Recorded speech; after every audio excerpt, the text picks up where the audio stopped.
आज मुहर्रम हराम शरीफ की पहली तारीख़ हो गई है और ये इस्लामी नया साल है और यहीं से इस्लामी नया साल के कायदे और कानून भी लागू होते हैं।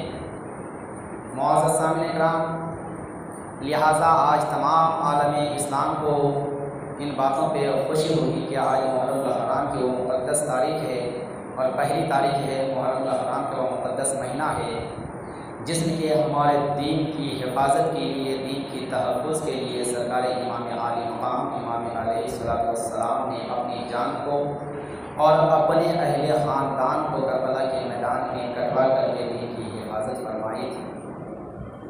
तो शायर कहते हैं कि कलमा तौहीद है तेरी शहादत ए हुसैन, कलमा तौहीद है तेरी शहादत ए हुसैन, तू ना होता तो ना रह जाती सदाकत ए हुसैन, तू ना होता तो ना रह जाती सदाकत ए हुसैन, तेरी क़ुरबानी ने ज़िंदा कर दिया इस्लाम को, तेरी क़ुरबानी ने ज़िंदा कर दिया इस्लाम को, वह रहेगा ताअबदी तेरी बदौलत ए हुसैन, वह रहेगा ताअबदी क़यामत, वह रहेगा ताअबदी तेरी बदौलत ए हुसैन।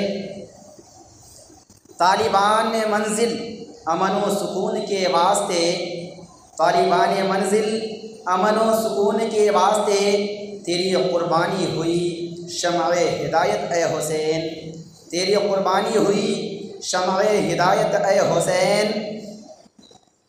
मिल्लत इस्लाम को मिलता है एक दर्से हयात, मिल्लत इस्लाम को मिलता है एक दर्से हयात, कैसे भूलें हम तेरा यौम शहादत ए हुसैन, कैसे भूलें हम तेरा शहादत, तेरे यौम शहादत ए हुसैन।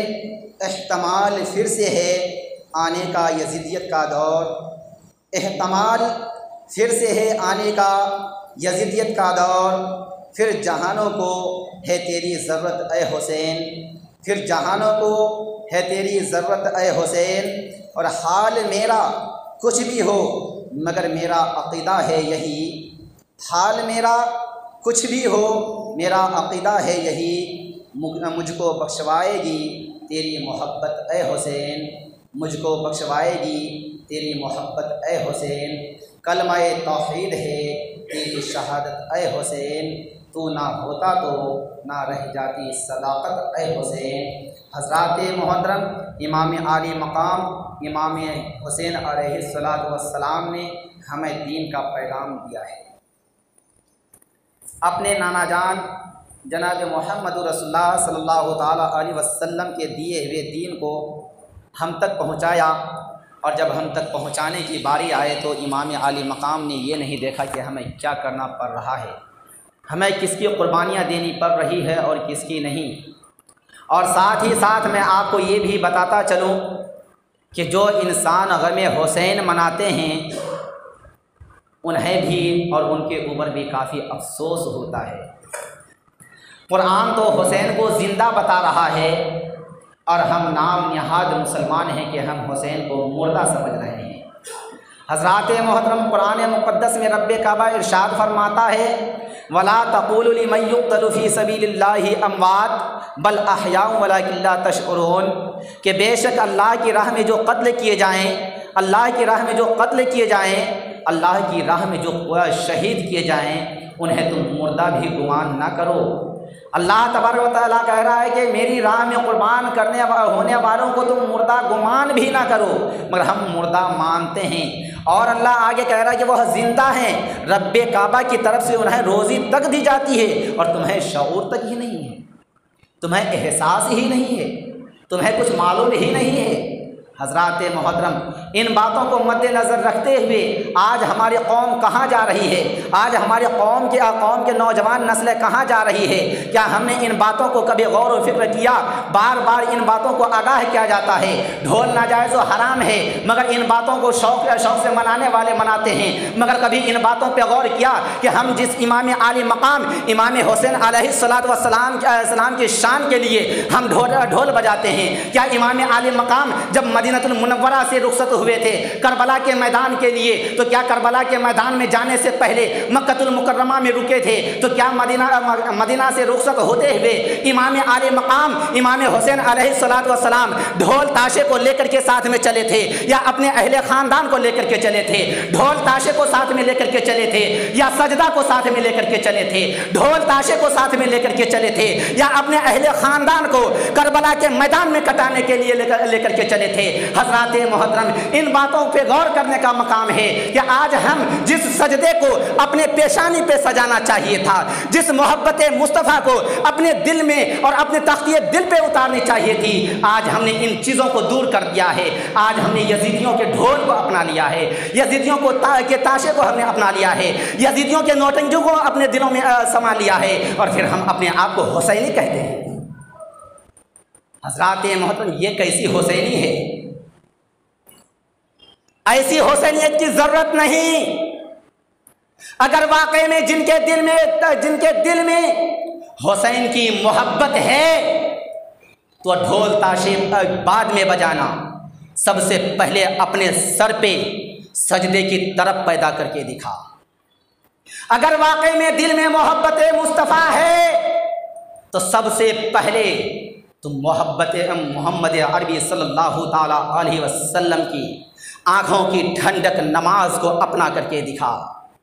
अगर वाकई में मोहब्बत ख्वाजा मोइनुद्दीन हसन चिश्ती है, तो सबसे पहले सीरत ख्वाजा को अपना करके दिखा। अगर वाकई में दिल में ख्वाजा गौसे आज़म की मोहब्बत है, तो गौसे आज़म ने तो 40 साल तक ईशा के वज़ू से फजर की नमाज अदा की है।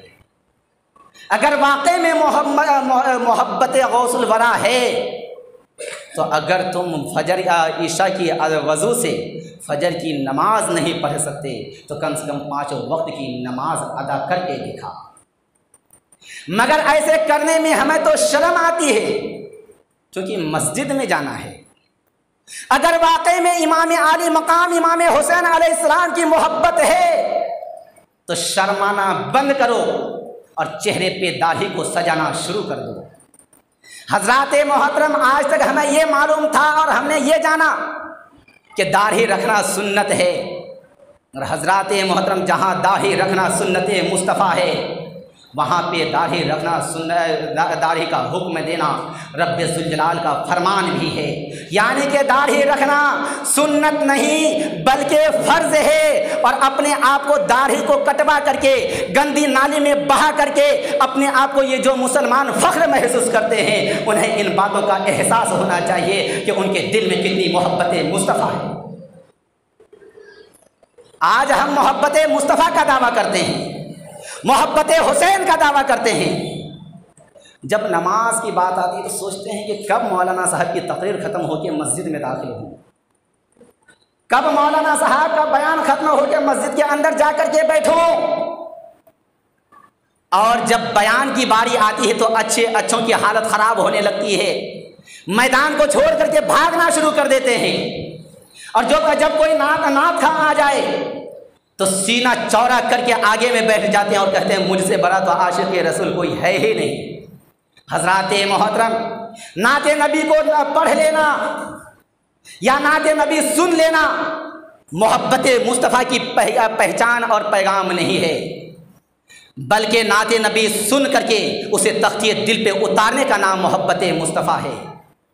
और हज़रात मोहतरम, घंटों घंटा नाते सुनने के बाद जब बयान की बारी आती है 10 से 15 मिनट 20 मिनट तो सब मैदान छोड़ना शुरू कर देते हैं या आपस में गुफ्तगू करना शुरू कर देते हैं। लिहाजा इन बातों का भी ख्याल रखिए कि जब आप प्रोग्राम करवाते हैं, मिलाद महफिल सजाते हैं, बहुत मुश्किल से एक नात खां को बुलाइए और 10 से 15 मिनट उन्हें वक्त दीजिए नात नबी गुनगुनाने के लिए, ताकि हज़रत हसन रज़ियल्लाहु ताला अन्हु की सुन्नत भी अदा हो जाए और हमें नात नबी की मोहब्बत भी दिल में बरकरार रह जाए। हज़रात मोहतरम, ज़्यादातर आज की तारीख़ में, आज की ज़रूरत, आज के वक्त में नात नबी गुनगुनाने की नहीं बल्कि तक़रीर और बयानात की ज़रूरत है। आप कहेंगे कैसे? अगर आज की तारीख़ में बयानात की ज़रूरत ना होती तो हमारी मस्जिदें खाली ना होती, आज की तारीख़ में इस्लाह मुआशरा की ज़रूरत ना होती तो हम यहूदी और नसारा के लिबास अपने जिस्म पे नहीं पहने हुए होते, आज बयान और तारीख़ इस्लाम की जानकारी की ज़रूरत ना होती तो आज हम छोटे बड़े से बदतमीज़ी करना ना जानते, बल्कि हमारे अंदर तहज़ीब और तमद्दुन होता, छोटे और बड़े की तमीज़ होती, अच्छे बुरे की पहचान होती, अल्लाह उसके रसूल का फरमान का ज़र्रा बराबर के लिए भी हमारे दिल में एहसास होता। क्या आज हमारे दिलों में छोटे बड़े की तमीज़ है, अच्छे बुरे की पहचान है? क्या शरीयत मुस्तफ़ा की मोहब्बत है? बूढ़े बूढ़े आदमियों को देखते हैं कि पीछे जाकर के बैठ जाते हैं चोर की तरह, लगता ऐसे है कि कहीं से चोरी करके आए हैं। मस्जिद के अगली सफ में बैठने में शर्म आती है, क्योंकि ऐसा ना हो जाए कि मौलाना साहब की नज़र मेरे ऊपर पड़ जाए, कोई कहीं मेरा जो है इंतज़ाम ना कर दे, कहीं मेरे ऊपर मौलाना साहब का बयान शुरू ना हो जाए। वाह रे मुसलमानों वाह! रब्बे काबा के हबीब आज़म अलैहिस्सलातु वस्सलाम तो ये इरशाद फरमाते हैं कि सबसे पहले बाशरा और जो बा नमाजी, हमेशा 5 वक्ता नमाजी हो, सबसे पहले अगली सफ में बैठें, ताकि बाशरा हो तो जो बेशरा हो, जो बेदाढ़ी वाले हों, उन्हें शर्म भी हो कि वो दाढ़ी वाले थे इसीलिए वो आगे बैठे। काश अगर हम भी दाढ़ी रखते तो हमें भी आगे जगह मिलती, आगे मौका मिलता, मगर हमारे बुज़ुर्ग हों या नौजवान हों, दाढ़ी ना रख करके अपने आप को फ़ख्र महसूस तो करते हैं, मगर आगे बैठने में उन्हें फ़ख्र महसूस नहीं होती है। हज़रात मोहतरम, पैगम्बर आज़म अलैहिस्सलातु वस्सलाम का इरशाद मुक़द्दसा है कि जिसने मस्जिद की पहली सफ में बैठा, रब्बे काबा उन्हें एक ऊंट कुर्बानी करने का सवाब अता फरमाता है। अगली सफ में नमाज पढ़ने का यह मकाम है कि रब्बे काबा उन्हें एक ऊंट कुर्बानी करने का सवाब अता फरमाएगा। एक ऊंट खरीदने में कम से कम 40-45 हज़ार रुपये लगेंगे। यहाँ तो बहुत मुश्किल से 5 मिनट अगली सफ़ों में बैठने हैं साहब, मगर हमने कभी भी इन बातों पर गौर व फिक्र न किया। हबीब आज़म अलैहिस्सलातु वस्सलाम इरशाद फरमाते हैं, जो दूसरी सफ़ में बैठेगा उन्हें एक गाय कुर्बानी करने का सवाब अता किया जाएगा। मगर हम तो अगले दूसरी सफ़ में भी बैठना गवारा नहीं करते हैं, क्योंकि मालूम है कि अगर आगे में बैठेंगे तो कहीं ऐसा ना हो जाए कि हम फंस जाएं और सबसे पहले जो हम निकलना चाहते हैं हम निकलने से मजबूर हो जाएं, क्योंकि पहले निकलेंगे तब ना चौक चौराहा पर एक दूसरे की बुराई करेंगे, जब हम पहले निकलेंगे तब दूसरों की बगावत करेंगे, जब हम पहले निकलेंगे तब गैर औरतों को देख करके अपनी निगाहों को गंदी करेंगे, अपनी निगाहों को, अपनी नज़रों को ज़िनाकार बनाएंगे। हज़रात मोहतरम, इसी वजह से तो रब्बे काबा के हबीब आज़म फरमाते हैं, जब तुम अगली सफ़ में बैठोगे, जब तुम अगली सफ़ में आकर के खड़े हो जाओगे तो जब तक तुम मस्जिद में रहोगे, भले तुम कोई इबादत ना करो, भले तुम कोई तस्बीह व तहलील ना करो, मगर जब तक तुम मस्जिद में रहोगे तुम्हें इबादत इलाही में लिखा जाएगा। हम कुछ पढ़ना तो गवारा नहीं करते, मगर बैठना भी गवारा नहीं करते। हज़रात मोहतरम, लिहाजा सरकार कायनात सल्लल्लाहु ताला अलैहि वसल्लम इरशाद फरमाते हैं कि जिसने तीसरी सफ़ में जगह ली उसके लिए जो है एक बकरा कुर्बानी करने का सवाब है। हज़रात मोहतरम, जो चौथी सफ़ में बैठता है उनके बारे में रब्बे काबा के हबीब आज़म अलैहिस्सलातु वस्सलाम फरमाते हैं कि बकरे के बाद तो कोई कुर्बानी है नहीं, लिहाजा जो चौथी सफ़ में बैठता है उन्हें एक मुर्गा कुर्बानी करने का यानी कि सदका करने का सवाब है। जो 5वीं सफ़ में बैठता है उन्हें एक अंडा सदका करने का सवाब है। लिहाजा अब फैसला आपके ऊपर है कि आपको नमाज अगली सब में भी पढ़नी है, पिछली सब में भी पढ़नी है, मगर अब फैसला आपको करना है कि ऊँट का सवाब लेना है या मुर्गी और अंडे का सवाब लेना है। लिहाजा मेरे मुआज़्ज़ज़ सामीन कराम, मैं आपसे रिक्वेस्ट करना चाहता हूँ, गुजारिश करना चाहता हूँ कि हम अपने अंदर जो खिलाफ शरअ बुरी आदतें हैं, बुरी किरदारें हैं, उसको अपने दिल से मिटा दीजिए। शैतानों के जालों को जला करके खाक कर दीजिए और मोहब्बत मुस्तफ़ा के पैगाम को अपने तख्ते दिल में उतार लीजिए। कसम है रब्बे काबा की कि आप दुनिया में भी इज़्ज़त पाएंगे और आखिरत में भी इज़्ज़त पाएंगे। लिहाजा मेरे मुआज़्ज़ज़ सामीन कराम, इसके साथ साथ मैं आपसे ये भी गुजारिश करना चाहता हूँ कि कल से ही यानी कि चांद की रात से ही मस्जिद के अंदर जो है 10 दिनों तक यानी कि मुहर्रमुल हराम के मौके से, शान इमाम आली मकाम के मौके से प्रोग्राम रखा गया है। सिर्फ आधे घंटे का तकरीरी प्रोग्राम है। लिहाजा आप तमामी हज़रात से गुजारिश है कि रोज़ाना आइए, ईशा की नमाज़ पढ़ करके यहीं पर बैठिए और शान इमाम आली मकाम जानिए, सुनिए। सिर्फ ढोल धमाके से कुछ नहीं होने वाला है, बल्कि सीरते हुसैन अपनाने से सब कुछ होने वाला है।